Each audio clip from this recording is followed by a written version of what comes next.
The entire hall burst into laughter when the bride said it.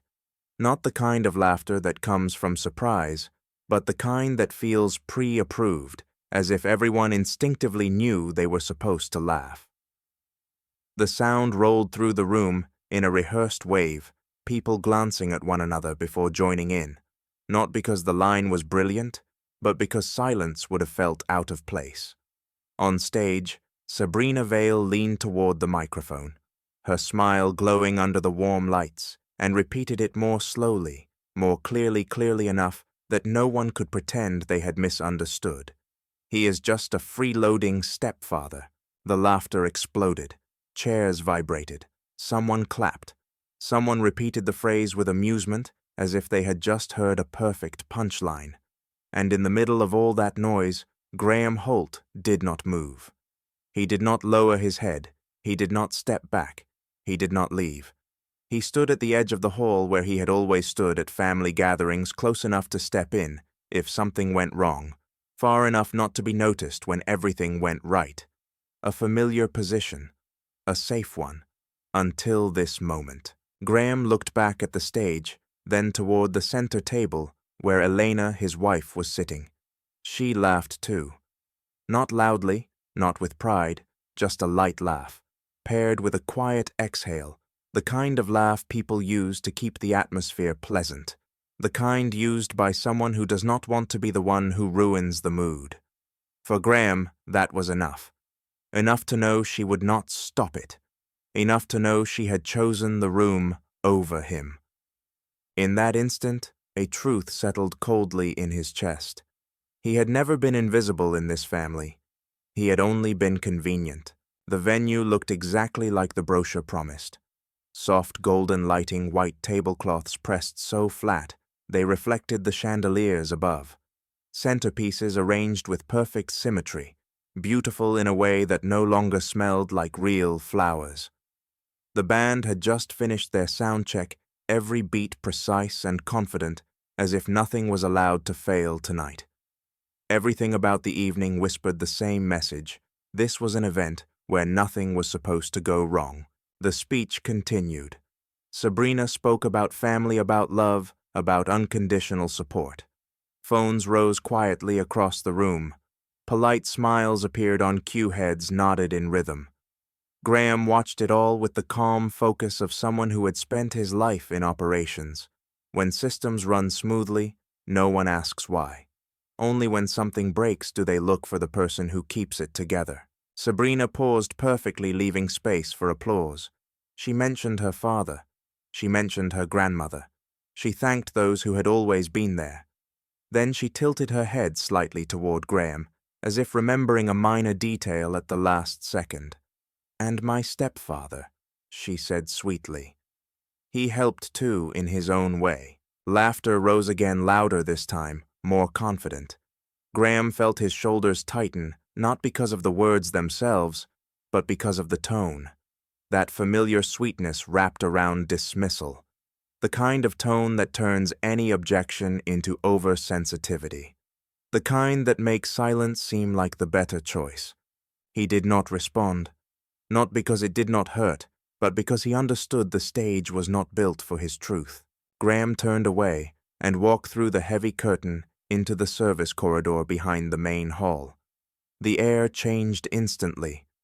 Cooler, quieter, carrying the faint smell of cables and stale coffee. The laughter behind him dulled as if a door had closed on it, leaving only a muted echo. The event manager looked up when he saw Graham, a headset resting around his neck tablet, in hand eyes sharp with the awareness of someone whose job was to solve problems before they became visible. "Sir," he asked, "is everything all right?" Graham nodded. His own voice surprised him with its steadiness. "Yes, I just need to adjust a few things." The manager nodded automatically. "Of course. What kind of adjustments?" "I want the ceremony and dinner to continue as planned," Graham said evenly. "But the premium add-ons scheduled for later need to stop."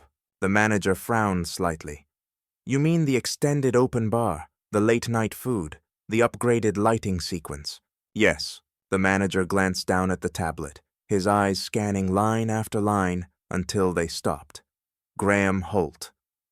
"I see these are under your name," he said carefully. "May I ask why?" "I authorized them," Graham replied. "And now I am asking that they end after the current segment. No announcements, no disruptions." There was a brief pause, just long enough for the manager to understand the weight of the request. "We can downgrade to the standard package," he said. "Guests may notice." "That is fine," Graham said. "Please keep it discreet. And one more thing." The manager looked up. "Please remove my name from any acknowledgements or sponsor listings." This time the manager held Graham's gaze a moment longer, then nodded. "Yes, sir." Graham turned back toward the hall as another wave of applause rose from inside. His phone vibrated in his pocket, a bank authorization alert waiting for approval for a late-night expense. He did not open it. He already knew the answer. When he stepped back into the light, Sabrina was still smiling, the band was still playing, and Elena was still sitting where he had left her. Everything looked the same. But beneath the music and the glow, the night had already begun to shift. Not loudly, not all at once. Quietly, like a system that had just lost its main power source and was now running only on momentum. That joke did not fall out of thin air. It had been sharpened over years, waiting for the right stage to land on the right person. Graham stood in the shadow at the edge of the hall, listening as the laughter behind him continued to spread, like a reflex the room had learned together, and inside his mind, old fragments began to slide into place. Not loudly, not explosively, just a series of small moments he had once dismissed, now aligning with painful clarity. Casual phrases he had heard before. "Don't worry, he'll handle it. He never says no. It's faster if it goes through him." They had floated through kitchens and car rides and quiet evenings when Graham believed he was simply helping the family run more smoothly. Back then, he called it responsibility, a role, the maturity of a man who knew how to keep the peace. But standing in this wedding hall, after words spoken loudly enough for an entire room to laugh, Graham understood it had never been trust. It had been assumption, and assumption, when allowed to stretch long enough, turns into control. The golden light softened everything they touched. Crystal glasses caught and scattered the glow. White tablecloths lay flawless and untouched. Every detail was perfect because someone had paid for perfection. Graham knew that better than anyone in the room. 8 months earlier, when Elena first brought home the brochures, she had spread them across the kitchen table, like maps leading to happiness. "This is the dream venue," she had said. "She's only getting married once." Graham had nodded. He believed in milestones like that. He believed some moments deserved to be beautiful. The first number mentioned did not shock him. It was high, but reasonable. Then came the second adjustment, then the third. A live band instead of a DJ, a premium open bar instead of the standard package, upgraded lighting to make everything feel cinematic. Each time the number climbed, no one demanded anything outright. There were only those familiar pauses where eyes instinctively drifted toward Graham, waiting to see if the system would balance itself. It always did. Because Graham always stepped in, he transferred money, approved invoices, signed confirmations. Not because he was so wealthy that it did not matter, but because he hated conflict more than he hated losing money. And because in operations, when a small failure can be patched quickly, you patch it. No one asks whether the system is fair as long as it keeps running. Graham kept everything. Invoices saved. Payment confirmations organized by date. Short notes attached to each item just so he would remember what it was, for who it was for, and why it existed. Not out of suspicion, but out of habit. In his line of work, documentation was how you slept at night. Standing there now listening to Sabrina laugh on stage, Graham felt something settle quietly in his chest. His silence had become part of this family's architecture. It held everything up, yet it was never seen. And when a system runs too smoothly, people forget someone is keeping it standing. Across the room, Eleanor adjusted her dress and spoke with relatives. She did not look toward Graham. Maybe she did not want to. Maybe she believed this would pass like everything else had before. A joke, a laugh, a small discomfort that would fade when the night ended. But some words once spoken in front of a crowd refused to return to where they came from. Graham studied the faces around him. Some laughed because they were genuinely amused. Some laughed because they were afraid of falling out of rhythm. Some laughed because they had grown used to seeing him as background. None of them laughed because they hated him. And that was what made it dangerous, because none of them believed they were doing anything wrong. In that moment, a strange calm spread through Graham's chest. Not anger, not pain, clarity. So sharp that every other option fell away. He understood that if he reacted with words, he would become the problem. If he walked out, the story would be retold in a way that favored everyone else. But if he stayed and changed how the system operated, the truth would reveal itself layer by layer, without anyone needing to raise their voice. On stage, Sabrina continued her speech, riding the wave of laughter she had created. She did not know that something else had begun to shift much slower, but far stronger. Not emotion, but power. Graham did not need a microphone to express it. He had been speaking all along through what he paid for. And now, for the first time in years, he chose to speak by stopping. No one in the hall noticed the moment everything began to shut down. There was no explosion, no lights cutting out, only a decision made quietly behind the heavy curtain at the back of the venue. Graham stood in the service corridor, where the sound of the wedding was flattened into a dull, distant noise. There was no laughter here, no music, only the steady hum of air conditioning and the faint metallic smell of heated cables. A space not meant for guests, only for people who understood how events truly function. The event manager stood across from him, one hand holding a tablet, the other resting near his headset. His expression was not panicked, only alert. This was a man used to repairing cracks before they reached the public eye. Graham spoke very little. He did not explain. He did not justify. He issued instructions in a voice so calm, it felt cold. Stop the premium upgrades after the current segment. Revert to the standard package. No announcements, no attention drawn. The manager blinked once, then looked down at the screen. Lines of text moved beneath his eyes. Live band, premium open bar, upgraded lighting, late-night catering. Every item marked under the same name, Graham Holt. The manager looked up again, more careful now. So these items were all approved by you? I know, Graham replied, and now I am revoking that approval. There was no anger in his voice, no hesitation, only the certainty of someone accustomed to making decisions without asking permission. The manager nodded, not because he agreed, but because he understood where the authority stood. We will scale things back gradually to avoid a shock, he said. Guests may feel the change. Feeling it is enough, Graham replied, noticing it is unnecessary. Then he added one more sentence, as lightly as if it were a routine administrative detail. Remove my name from all acknowledgements, sponsors, thank you notes, anything that refers to me. This time the manager held Graham's gaze a moment longer. Not curious, not confused.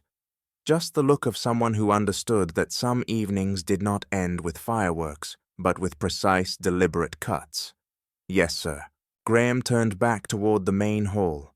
His phone vibrated softly in his pocket, a bank authorization alert for a late-night extension to the open bar. He did not open it. His fingers paused for a beat, then relaxed. The system had already received its answer.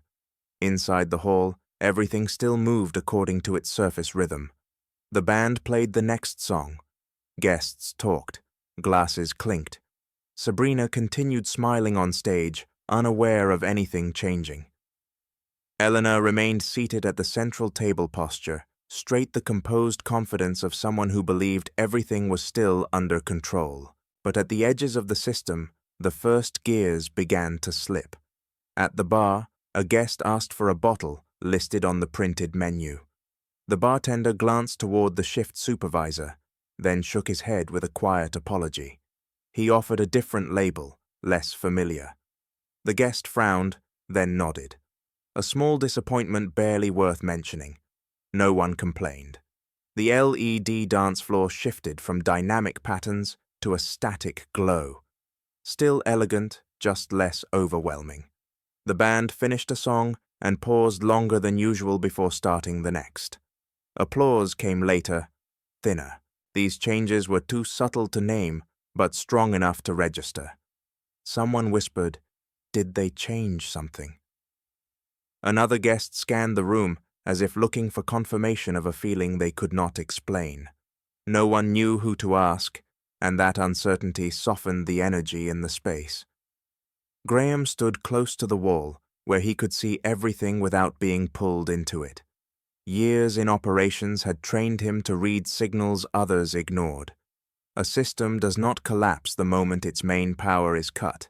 It continues on momentum, but step by step, efficiency drops. Comfort drains away. Questions begin to form. Elena was the first to notice. She turned in her chair, her eyes moving quickly from the bar to the dance floor to the band. Her brow tightened slightly, a reflex so small most people would miss it. Graham saw it. He saw the moment she stood. She walked toward him. Her smile carefully reduced, her voice lowered. "What is happening?" Graham looked at her. No anger, no challenge. Just a calm that gave the other person nothing to push against. "I stopped the premium upgrades," he said. According to the contract. Elena froze for a fraction of a second.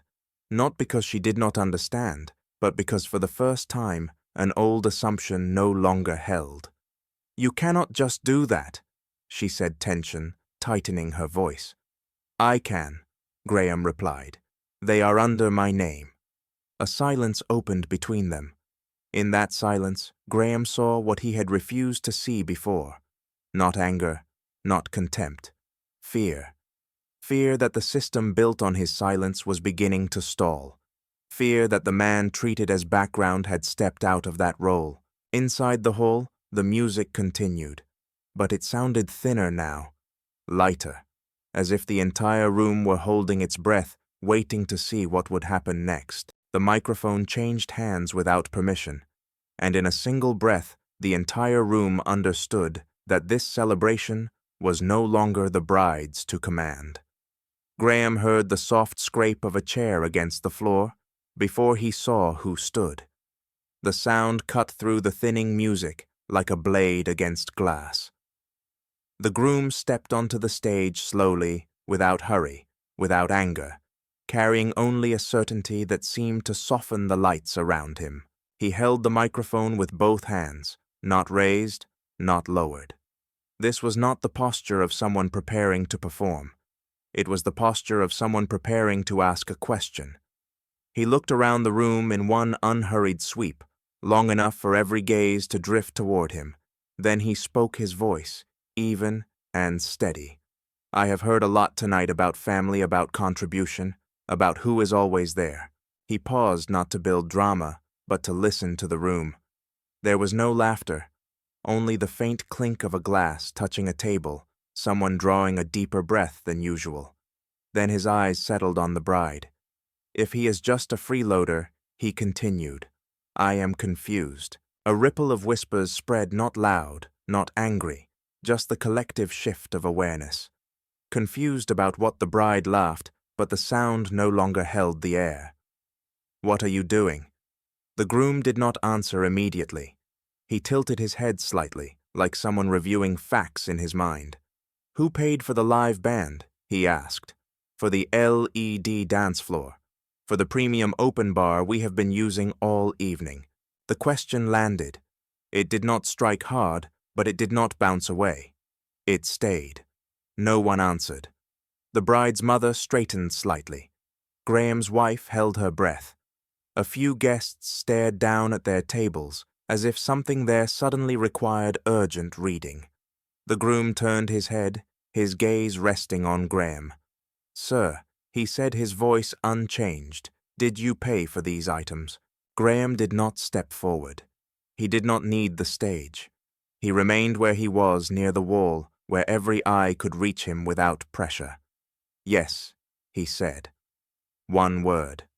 Nothing more. No explanation. The room fell silent in the way it only does when truth has just been placed in the open. The bride spun toward him. "You do not get to say that like it means something." She snapped, her voice rising as if volume could bend meaning. "I am not adding meaning," Graham replied. "I am answering a question." The groom nodded. "Thank you." He turned back to the bride. "I need you to do something." She crossed her arms. "What?" "Apologize. Not because anyone told you to, but because you crossed a line." A laugh burst from her, quick and sharp. "Are you joking?" "Apologize over a joke." The groom shook his head. "No, because you said it in front of everyone." No one joined her laughter this time. She scanned the room, searching for support. Her mother. Family. But familiar faces looked away, not out of betrayal, but because for the first time they were hearing the question as if it were asked of them. "I am not apologizing," she said, her voice hardening. The groom closed his eyes for a very brief moment. Not in anger, but in recognition. "Then I cannot continue," he said. A real wave of reaction rolled through the room, not whispers now, but raw uncertainty. "You are serious?" she asked. "Yes," he replied. "I will not build a life with someone who turns humiliation into humor." He placed the microphone back into its stand carefully, as if it were fragile. There was no music, no applause, only the heavy emptiness of a moment that had just been named. He stepped down from the stage. His parents stood and followed him without speaking, only a light touch on his shoulder, a nod of confirmation. The bride stood frozen. Graham's wife did too. In her eyes, for the first time, there was not anger or contempt, but hesitation. Graham did not move. He understood this was not revenge. It was not victory. It was exposure. The room did not collapse. It deflated like a structure that had lost its main support, without anyone realizing it had ever been there. People began to stand not together, but one by one, like water draining from the ground. Graham felt a slow, quiet lightness spread through his chest, not because he had been defended, but because at last his silence had stopped working for people who did not deserve it. He did not leave immediately. He stood there as the room gradually emptied, and for the first time in a long while, no one needed him to keep things running anymore. The room did not explode. It exhaled like a punctured lung collapsing inward in silence. After the groom stepped away from the stage, no one seemed to know what to do with their hands. Some lifted their glasses only to set them down again. Others half stood, then sat back as if waiting for permission. There was no music to cushion the emotions, no host to steer things back on track, only the raw exposure of faces, realizing they had laughed at the wrong moment. Graham remained against the wall. He did not step forward to console anyone. He did not retreat to avoid the stares. He stayed exactly where he was, a fixed point the room had to rotate around whether it wanted to or not. Eleanor came to his side. She did not rush. She did not hurry. She walked slowly, deliberately, like someone rearranging roles in her head. When she stopped, her voice dropped low enough for only the two of them to hear. "You went too far." Graham did not look at her right away. He looked at the empty stage where the microphone still swayed slightly in its stand, the echo of a question that refused to fade. "No," he said. "I only stopped." Eleanor clenched her hands. "I did not think it would go this far." Graham turned to her, meeting her eyes for the first time since everything began to slide. There was no anger there, no triumph, only the exhaustion of someone who had carried a system for too long. "That is exactly why it did, Desdi." She opened her mouth, then closed it. An old reflex where justification always arrived faster than truth caught in her throat this time. Behind them, her mother approached steps, firm heels tapping out a familiar rhythm of control. "You embarrassed the family?" she said, not looking at Graham. "This is not how things are handled in public." Graham nodded slightly. "That is true. No one should do that. But no one should call another person a burden, in front of an entire room either." She turned toward him. "It was just a joke." Graham met her gaze without flinching. "Then why is no one laughing now?" The question was not loud, but it hung in the air, forcing people to glance around for confirmation. Indeed, there was no laughter left, only chairs scraping glasses, clinking softly, breath held back. Eleanor closed her eyes for a brief moment. When she opened them, she no longer looked at Graham like a familiar husband. She looked at him like a new variable in an old equation. "We can talk about this later," she said. "Privately." Graham shook his head. Private is how this lasted as long as it did. Across the room, the bride finally stepped down from the stage.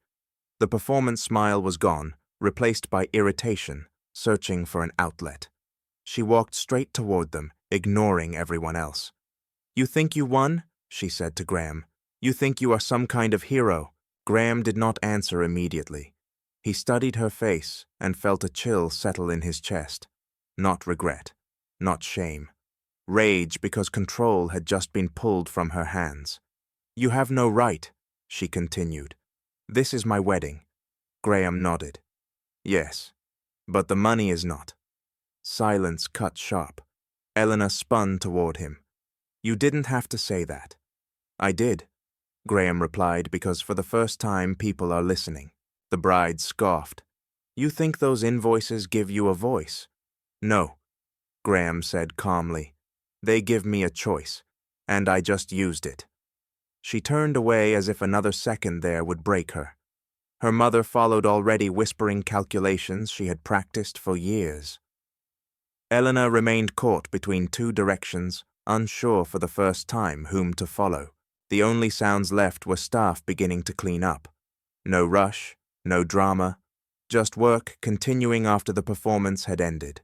The band packed their instruments. The LED floor dimmed fully.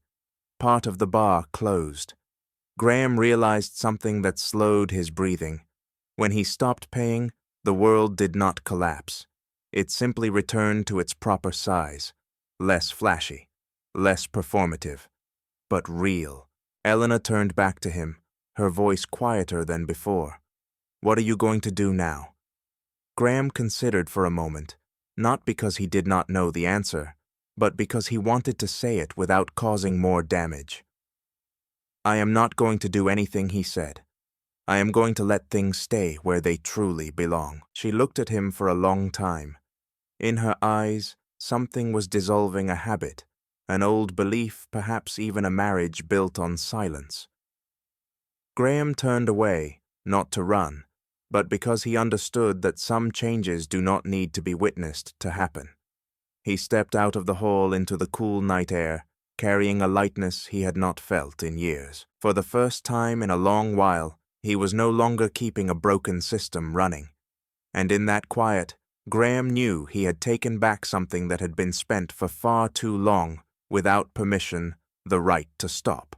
The next morning, 3 people were waiting for Graham in the middle of the office lobby. No appointment, no warning, and nothing discreet about it. Eleanor stood at the front, arms crossed in a familiar defensive habit. Beside her was her daughter, her face tight with anger that had nowhere to go. Behind them stood Elena's mother, posture, straight eyes carrying the practiced confidence of someone who believed that showing up in the right place was enough to restore the old order. Graham had just stepped through the revolving door when he saw them.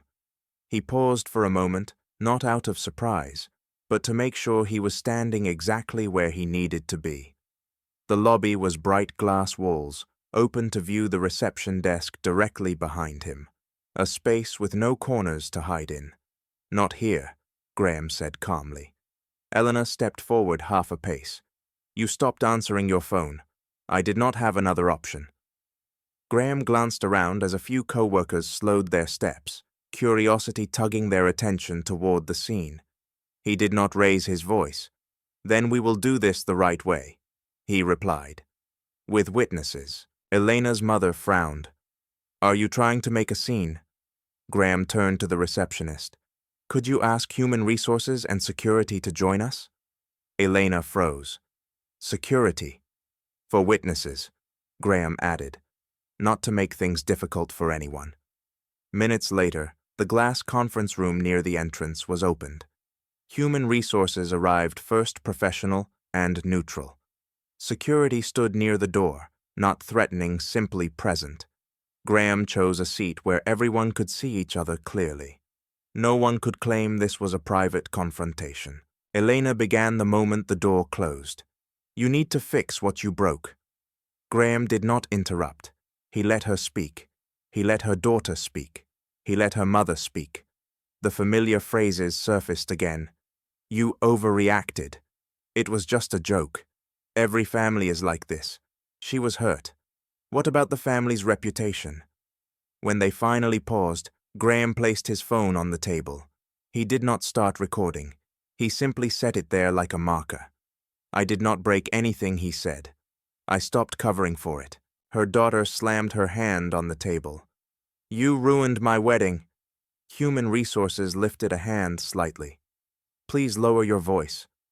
Graham looked at the young woman, his gaze neither contemptuous nor angry, only clearly distant.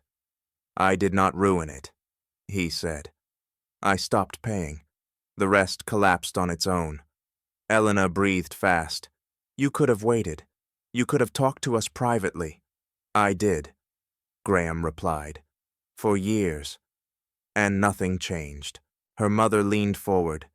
"You married into this family. Responsibility comes with that." Graham met her eyes. Responsibility does not mean staying silent while being humiliated. He opened his laptop and turned the screen toward Human Resources. A folder appeared. Invoices, payment confirmations, contracts, each line neatly organized. He did not need to read them aloud. Seeing them was enough. "Over $85,000 in upgrades," Graham said evenly. "Over 8 months, all under my name." Human Resources drew a quiet breath. Elena swallowed. Her daughter turned away. "We did not force you," Elena said. "You volunteered." "Yes," Graham nodded. "That was my choice. And this is my responsibility now. I am stopping." Security shifted half a step closer to the door, saying nothing, only reinforcing that this conversation had limits. Human Resources spoke. "I am ending this meeting. This is a workplace." Elena stood. "This is not over." Graham stood as well, still calm. "No," he said. "It just will not happen here." They left. The glass door closed softly behind them. Human Resources asked if Graham was all right. He nodded, and this time it was not a courtesy answer. The rest of the day passed with strange normality. Emails, meetings, small decisions. The kind of work that reminded Graham where his strength actually lived, in systems that functioned when no one was watching. That evening, he packed a single suitcase. Not to run, but to stop negotiating his dignity. In the document drawer, he found an unfamiliar envelope. Inside were loans, small at first, then larger, all under his name. No signatures, no conversations. He photographed them and placed them back exactly where they had been. No note left behind. He left the house after night had fully settled. No slammed door, no backward glance. Silence followed him down the stairs into the parking lot and along the road. For the first time in years, Graham was not repairing a system that was cracking apart. He was letting it stand still and allowing the truth to do the rest. And in that space, one thing became clear. When you stop being the background, others are forced to look directly at what they built on top of you. 3 weeks after the wedding collapsed, a message arrived at a moment when Graham was expecting nothing at all. No threats, no apology. Just a single short question enough to peel back another layer of the mask. He was sitting in a small cafe near the lawyer's office, morning light pouring through the windows, the sound of a spoon tapping a cup, steady like breathing. The sender's name appeared. The groom. The man who had asked the question everyone else avoided. "Are you okay?" The message read. "I think you should know I just cancelled all remaining contracts. I cannot build a life on what I saw." Graham stared at the words for a moment, not because he was surprised, but because he understood that some decisions, when spoken at the right time, free more people than the one who makes them. He replied slowly, "I am okay. Thank you for asking, and for standing still when it mattered." A pause followed, then another message. "Standing still is harder than speaking." I learned that night. Graham set the phone down and took a sip of his coffee. The bitterness was gentle and familiar. Life does not become easy the moment you stop carrying other people, but it becomes clear. The lawyer arrived, a middle-aged man with an even voice and eyes used to stories that never needed raised volume. They sat across from each other, a thin folder between them, thinner than Graham had expected. "We are not here to start a war," the lawyer said. "We are here to draw boundaries." Graham nodded. He did not want revenge. He did not want victory. He only wanted his name to stand where it belonged. They went through each item. Separate accounts, financial separation, written notice, requests to end any obligation without clear agreement. Everything was stated in dry, precise language. No emotion, yet each line loosened another cord that had been tightening around Graham's chest for years. One detail made the lawyer pause. The loans under Graham's name, no signatures, no conversations. The man looked up. "We will document this. Not to accuse yet. To protect." Protect. The word sounded stranger to Graham than he expected. He had spent years protecting others. Now he was learning to protect himself without asking permission. The weeks that followed were quiet. No long messages, no late-night calls. Elena sent an email. Short. Cold. Saying she needed time. Graham replied politely. He did too. One Saturday morning, Graham met an old friend for breakfast near the park. Someone he had not seen in years, not because they had argued, but because Graham had been busy holding other things together. "You look different," the friend said, after studying him for a moment. "Lighter." Graham smiled. "Maybe because I am no longer holding up a stage that was never mine." The friend nodded, did not ask more. Some things do not need explanation. On the walk home, Graham realized he was moving more slowly, not from fatigue, but because he was no longer chased by invisible demands. He unlocked the door to his new apartment. Small, clean, quiet. Everything inside had a reason to exist. That evening, he opened his laptop not to work. He opened an old folder that once held the wedding invoices. He did not delete it. He renamed it. Lesson. Then closed it. The last message of the day came from an unfamiliar number. "I think you destroyed my family." Graham looked at the screen. He did not reply immediately. He thought about what he had once called family, what had existed only because of his silence. He typed a single sentence. "I did not destroy anything. I stopped pretending."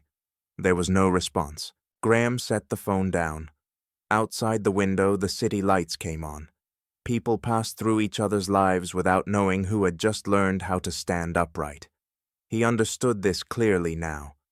Real power does not live in how much you pay or how much you endure. It lives in the moment you realize you can step away and the world keeps moving. Only this time, it does not need you to be the background anymore. The call came while Graham was labeling the last of his file boxes. The voice on the other end did not apologize or explain it, asked a question no one had dared to ask him before. It was Elena. Not from her old number, but an unfamiliar one, as if she understood that every familiar path had been cut. Graham looked at the screen for a moment longer, then answered. He did not say hello. "I need to see you," Elena said. Her voice was not raised, not shaking, just hollow like a room after all the furniture has been removed. Graham was silent. He looked around his new apartment walls, still faintly scented with fresh paint, afternoon light slanting through the window. Everything was new, and because of that, everything was real. "We can talk through lawyers," he said. Elena exhaled. "No. I need to understand.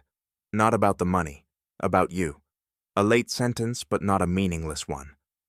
Graham considered it not because he felt weak, but because he was no longer afraid of the conversation.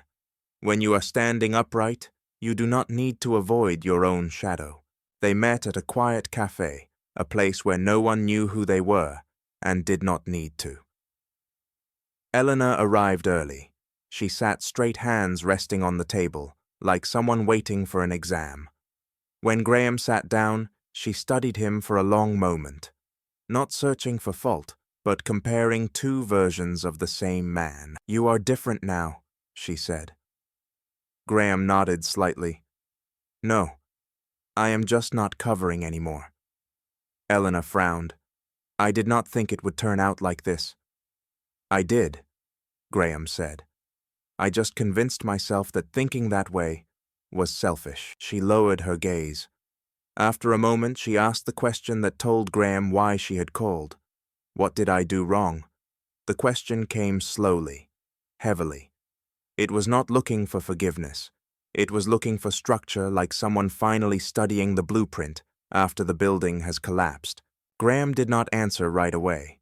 He looked at the coffee between them, the thin foam dissolving. Then he spoke each sentence short, without attack. "You let people treat me like background. You let jokes go too far. You let my money become their entitlement. And when I stayed silent, you called it peace." Elena closed her eyes.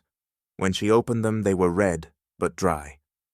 "I thought if you did not say anything, it meant you were okay." "No," Graham replied. "It meant I was enduring." A long silence followed. In that silence, Elena saw again the evenings he signed papers, without asking the transfers he made, without comment, the invoices that arrived and disappeared. She had called it stability. Now she called it something else. "I got used to you always being there," she said quietly. "I thought that was love." Graham looked at her. Love does not require someone else to disappear in order to exist. She nodded, and the tears finally came. Not dramatic, not pleading, just the collapse of an old belief. "Are you coming back?" Elena asked.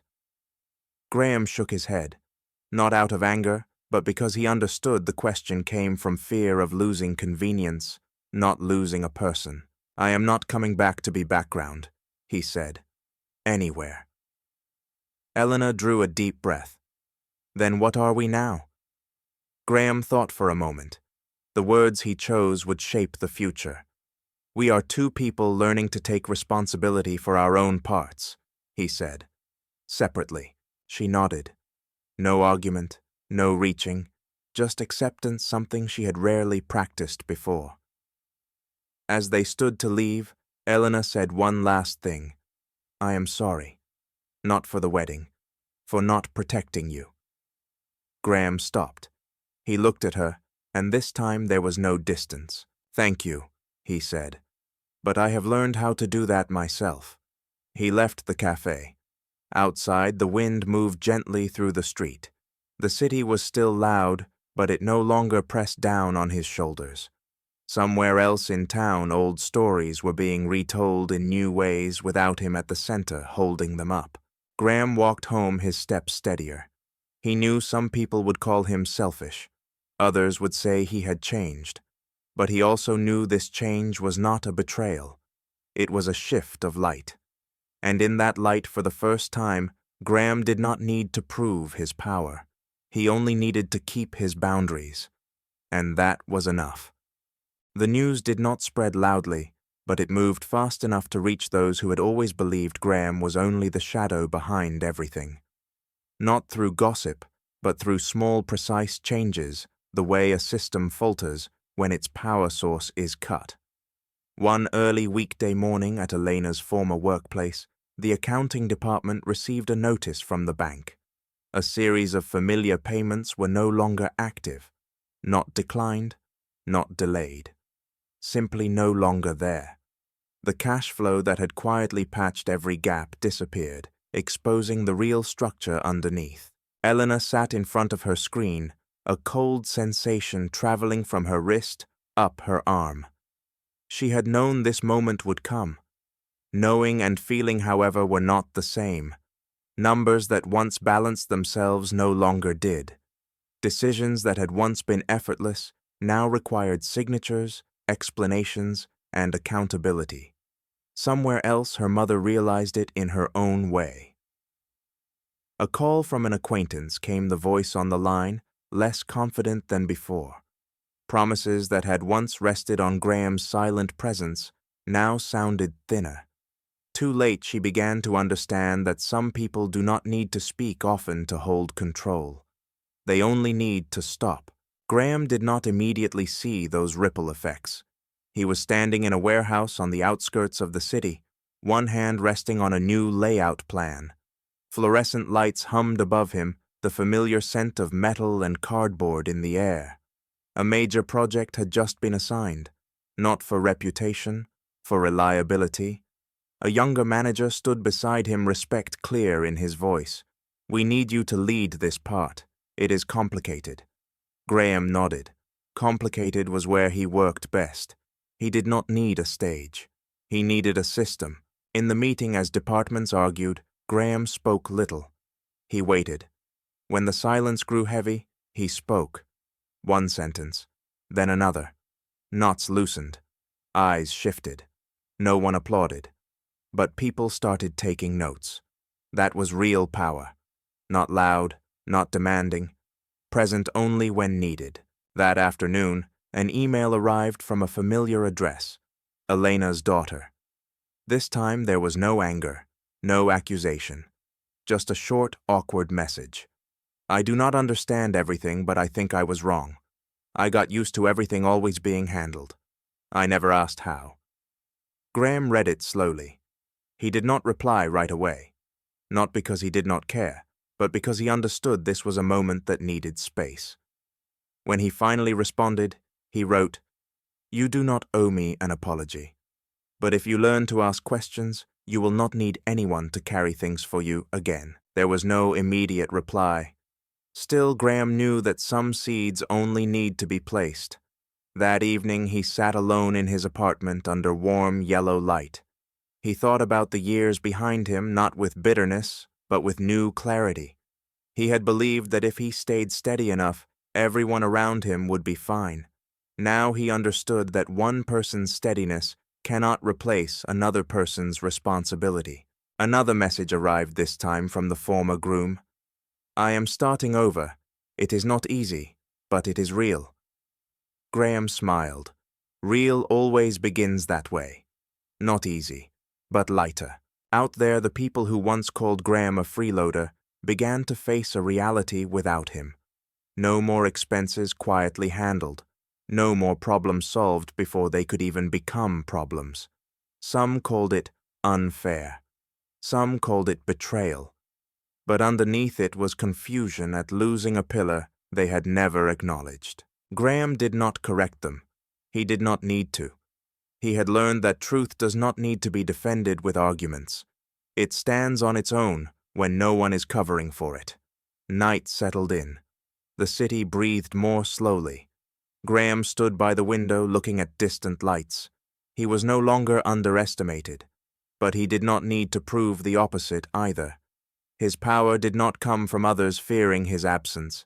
It came from knowing he could walk away and remain whole. And there, in that rare quiet, Graham understood that this chapter was not an ending. It was a turning point. The moment when someone who had been background stepped out of the light and finally saw himself. The meeting opened with a sentence that silenced the entire room. Graham's name appeared on the screen as the person carrying final responsibility for a decision no one had expected him to control. The high-floor conference room was washed in the gray light of an overcast morning. Familiar faces sat around the long table, some who had passed him countless times without remembering his name, some who had assumed he was only the one fixing mistakes in the background. Graham stood without hurry. He placed his folder down, opened it to the exact page he needed, and looked at each person in turn. Not in challenge, not in appeal. Simply confirming his presence. This project can stop today, he said, or it can continue in a new way. The old way failed because no one took responsibility when risk appeared. A younger executive let out a quiet laugh, half disbelief, half curiosity. "And what are you proposing?" Graham did not answer immediately. He projected a flow diagram, bottlenecks circled shortcuts, exposed the hidden gaps that had long been covered. He spoke slowly where care was required, quickly where clarity mattered. Each sentence landed cleanly. No one interrupted. "If we continue," Graham said, "we abandon the method that relies on luck. We rewrite the process. Responsibility has names, authority has limits. No one gets to call that flexibility anymore." A long pause followed. Not resistance, calculation. The people who had once underestimated him began to understand that real power does not come from speaking louder. It comes from controlling the stopping point. The chair of the board asked evenly, "And if we stop?" Graham met his gaze. "Then we stop burning money and start protecting our credibility." The room shifted slightly, like gears finally locking into place. The decision passed. No applause, only nods. When the meeting ended, a few people lingered. One man who had once joked behind Graham's back approached quietly. "I misjudged you," Graham replied briefly. "I know." That afternoon, Graham left the building as his phone vibrated. A message from Elena. "I heard about the meeting. I did not know you held that role." Graham paused at the edge of the street traffic moving past him. He typed, "The role is not new. I just did not use it to protect myself before." She replied quickly, "I am trying to fix what can still be fixed." Graham read without judgment. He knew some repairs only matter when the person making them is willing to stand in the light. He answered "fix it" with responsibility, not promises. That evening, Graham received a call from his lawyer. "There is an update. The loans have been documented. Financial boundaries are in place. No further obligations will occur." The lawyer's voice was calm. This was where Graham finally exhaled. He thanked him and ended the call. The apartment was quiet. The wall clock ticked steadily. He cooked a simple dinner. No one was waiting. No one was demanding. As he ate, he thought about the years when he had mistaken silence for virtue. Evenings spent signing papers out of habit. Moments of shielding others to avoid conflict. Now those memories no longer weighed on him. They had become data. And data can be processed. Another email arrived from the project team. A revised schedule.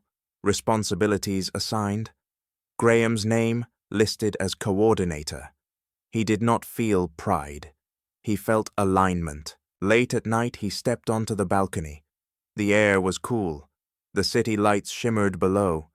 He did not need to prove his strength. He had placed the system into a safe state. That was the most durable kind of power. Somewhere else, the people who had once relied on him were learning a difficult lesson. When the foundation withdraws, the stage must hold itself. Some would fall. Some would stand. Graham did not control those outcomes. He simply stopped intervening. His phone vibrated one last time that day. A message from the young manager. "Thank you for saying what no one else dared to say." Graham smiled and replied, "Saying it at the right moment matters more than saying it loudly." He turned off the light, leaving the room in a gentle darkness. This part of the story did not end with noise. It ended with a shift, from being underestimated to setting boundaries, from background figure to key holder. And when the key rests in the right hand, the door does not need to be forced open to move forward. The call came at the moment he believed everything had finally settled. The voice on the other end, trembling slightly while trying to sound composed, explaining that an emergency meeting had been called not to ask for his opinion, but to inform him that the balance of power had shifted. Graham stood still in the dark kitchen, his hand resting on the cold stone counter, listening to every word. The caller did not say much, only enough for him to understand that the structures which had once functioned smoothly because of his silence were now beginning to shake. A major partner had withdrawn. A chain of contracts was on hold. Names that had grown comfortable pushing risk onto him now had to sign their own decisions. When the call ended, the room became so quiet that he could hear the steady ticking inside his chest. The next morning, Graham walked into the building where he had once been nothing more than a shadow. He did not lower his head or hurry his steps. He moved at his own pace. In the lobby, several gazes lingered longer than usual, not with respect, but with confusion. They were learning how to place him again in their minds. The meeting opened tense and fast. Voices that had once sounded confident now came out rushed sentences breaking apart. People spoke of pressure, misunderstandings, and overlooked details. Graham listened. He did not interrupt. He knew his moment had not yet arrived.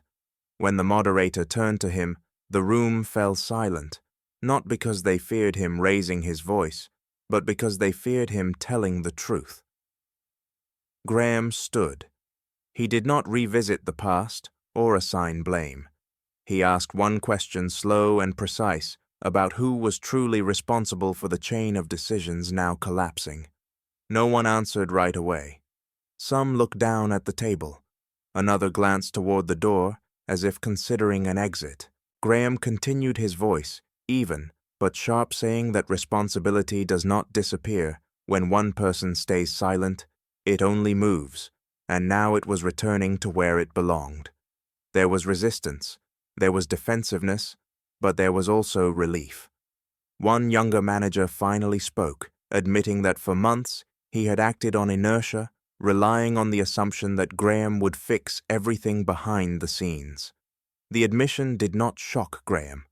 It confirmed what he had always known. Dependence disguised itself as cooperation. The meeting ended not with a dramatic decision, but with restructuring. Roles were rewritten, authority was defined. The gray areas where responsibility had once been passed around were now illuminated. As people stood, no one applauded. Several avoided his gaze not out of hostility, but because they understood that no one would carry them anymore. That afternoon, Graham received a message from Elena saying that things were falling apart faster than she had expected, and that the people who once stood behind her were beginning to ask questions. Graham read slowly. He felt no satisfaction, only a quiet sadness, like watching a house collapse, because its foundation had rotted long ago. He replied briefly, telling her he hoped she would choose to face it, rather than look for another place to lean. That evening, his lawyer called with an update. The loans were documented, financial boundaries were in place, no further obligations would follow. The lawyer's tone was calm. This was when Graham finally exhaled. He thanked him and ended the call. The apartment was silent. The clock ticked steadily. He cooked a simple dinner. No one waited for him. No one demanded anything. As he ate, he thought about the years he had mistaken silence for virtue, the evenings spent signing papers out of habit, the times he shielded others to avoid conflict. Those memories no longer weighed on him. They had become data, and data could be processed. An email arrived from the project team with a revised schedule and responsibilities clearly assigned his name, listed as coordinator. He felt no pride, only alignment. Late that night he stepped onto the balcony. The air was cool, the city lights shimmering below. He did not need to prove his strength. He had placed the system into a safe state, and that was the most durable form of power. Somewhere else, the people who had once relied on him were learning a hard lesson. When the foundation withdraws, the stage must hold itself. Some would fall, some would stand. Graham did not control those outcomes. He simply stopped intervening. His phone vibrated once more, a message from a young manager thanking him for saying what no one else dared to say. Graham smiled and replied that saying something at the right moment mattered more than saying it loudly. He turned off the light, leaving the room in gentle darkness. This part of the story did not end with noise. It ended with a shift from being underestimated to setting boundaries, from a background figure to a key holder. And when the key rests in the right hand, the door does not need to be forced open to move forward. The morning began with a truth no one could hide anymore. The system had locked itself not because of a technical failure, but because the one holding the key had chosen to stand still. Graham woke as thin light filtered through the curtain's light that promised nothing grand, yet felt honest enough for a new beginning. His phone lay silent on the table, no vibration, no alerts. He got up, made coffee, letting the warmth spread through the still cold room. Every movement was slow, intentional. There was no emergency meeting today. No one needed him to save anything. That absence felt strange, and exactly right. The news spread faster than he expected, not as rumor, but as confirmation. The project was closed. A new process was issued. Responsibility now carried signatures. Those who once hid behind his silence were forced to step forward. A few people called him voices, careful, asking if he would advise them. Graham answered briefly. If they needed clarity, he would be there. If they needed cover, he would not. Elsewhere, Elena sat in front of a blank screen. She reread old messages, reassurances used as temporary bridges. Too late she understood that power was not the ability to silence others, but the ability to take responsibility when they spoke. She typed an apology, then erased it. Some apologies no longer have a place to land. At midday, Graham went outside. The city was crowded, but not chaotic. He walked through a park where wind moved through the trees like a steady breath. A man who once worked under him recognized him and approached hesitant, saying that because of that meeting, he had refused a wrong decision. Graham nodded, not with pride, only with quiet confirmation that courage can spread. In the afternoon, an email arrived from the board. A formal thank you, brief and restrained. No praise, no promises, only acknowledgement that the new structure was working. Graham read it and closed the laptop. For him, the important moment had come earlier, when he chose not to rescue something built on a flawed foundation. As evening fell, he returned home. The room was still simple, but no longer empty. On the table lay a notebook he had ignored for a long time. He opened it and wrote a few lines, not plans, but boundaries. What he would do. What he would no longer do. Each line was a marker driven into the ground so he would not lose his way. He thought of the years he had been underestimated, not because he lacked ability, but because he was too willing to carry what was not his.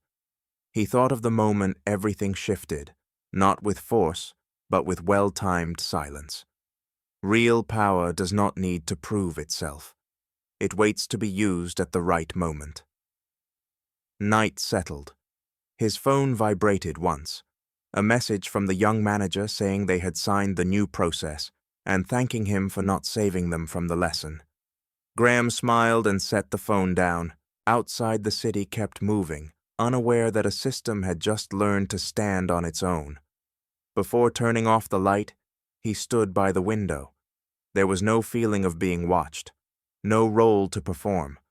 Only a man who understood that value does not lie in standing on the stage, but in deciding when the curtain falls. If you are listening to this story and have ever felt mocked, overlooked, or pushed into fixing things in silence, remember this: you are not weak for stopping. You are strong because you know when to choose the moment. Share your thoughts in the comments, tell us where you are listening from and how this story touched you. If stories about quiet strength and boundaries matter to you, please like and subscribe so you do not miss what comes next. Some victories are not loud, but they change everything.